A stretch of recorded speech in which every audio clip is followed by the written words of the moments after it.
A little trick that we show, and to say it's just a really, even for people that, you know, unfortunately we don't get to cast it all in the winter time. So have a spring tune-up. If you do it for your car, why not invest and do it on yourself and have a spring tune-up? I am sure that we can see some things that you do that can help you cast a little bit better. Other things that we do is we will then progress you from the pick up and lay down.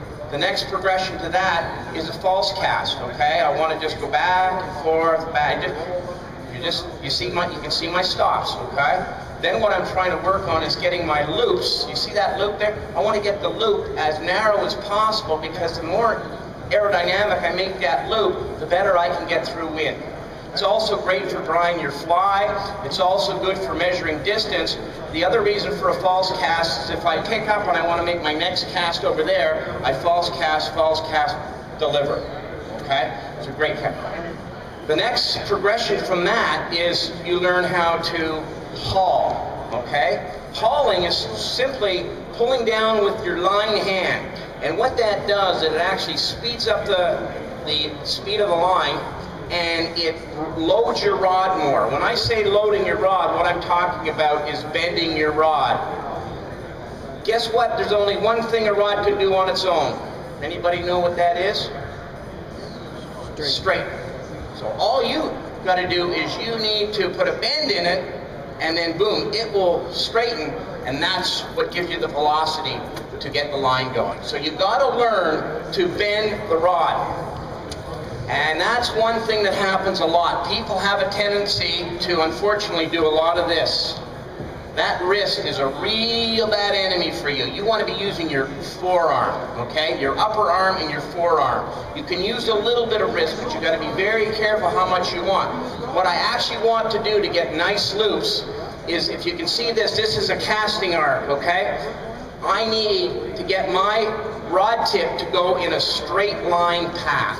If I get my rod going in a straight line path, I'm going to have really, really nice loops. If I end up, any of you guys ever get wind knots?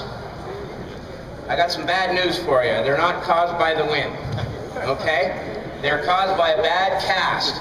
Actually, what happens is, it does happen a little bit more in the wind because you're working it a little bit harder, all right? But what the actual mechanics of it is, it's a concave rod path. Your rod starts here, it dips down and comes up, and what did I say about the line?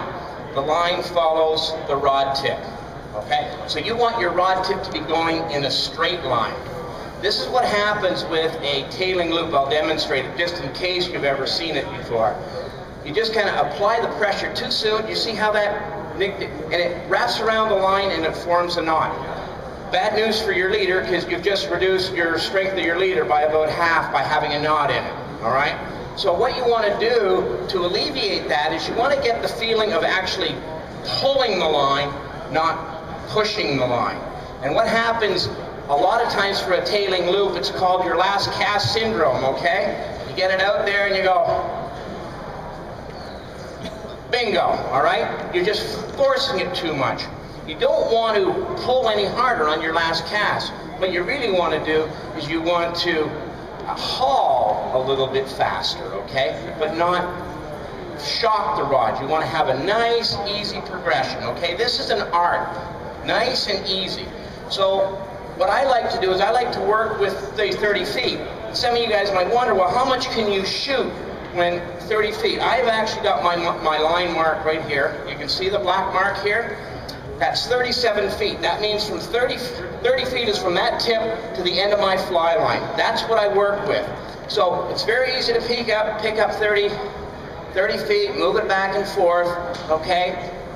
From the haul, the next one I get to is what's called a double haul. So this is the most complicated thing because it's kind of like touching your head and rolling your stomach at the same time. So I'm going forward, but you see my line is going back. I'm pulling and I'm letting it go. Pulling it, putting it back. Pulling it and letting it go back. So if I want to shoot line, there's all my line going out. And I can do that without any false cast. So the problem with false casting, and a lot of trout fishermen they think they got a false cast to just add another foot, add another foot, add another foot. You don't. I can pick this up right here. lift it up, and I can shoot it right away. Okay, one cast.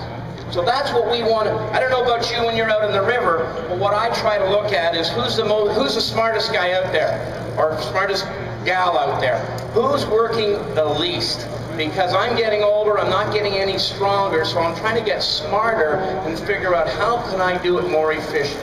So that's what we work with you at the Fly Castle. We look at where you are, and I don't care if you're a beginner or you've done it for 40 years. I'm sure we can find something in there to help you improve so you don't have to work so hard, so you can spend more time out there and have your fly in the water a whole lot more.